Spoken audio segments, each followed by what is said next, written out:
Olá, boa tarde. Boa Seu nome? tarde, Silvia. Silvia, nós estamos aqui, né? Já fazem quase 30 dias.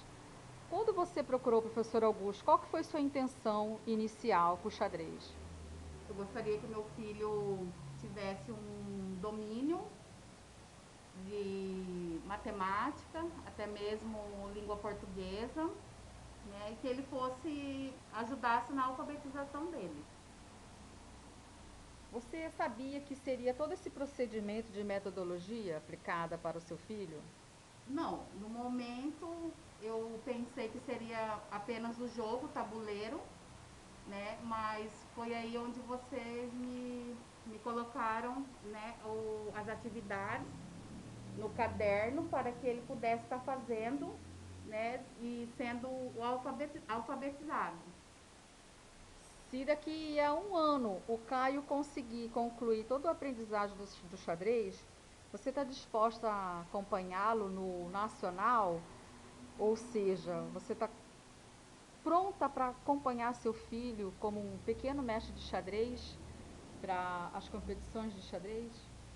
Sim, eu como mãe, né, estou aí sempre à disposição, né, para acompanhar o meu filho naquilo que for preciso, né, que se for para o crescimento dele, estarei aí pronta para acompanhá-lo.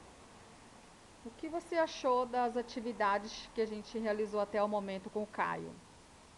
Achei muito boa, né, estou gostando das aulas, o caderno dele, todas as tarefas que vocês têm passado, ele desenvolve, né? Antes era um pouquinho demorado, mas agora ele já está, né, se interessando e fazendo um pouco mais rápido as atividades.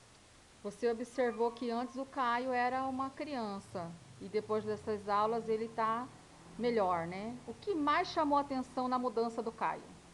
Assim, porque ele é uma criança muito agitada e ele não parava sentado, né? E foi que me surpreendeu que vocês conseguiram, né, através do xadrez, deixar ele uma hora sentado, que é coisa que a gente não consegue em casa e nem na escola ele parava também.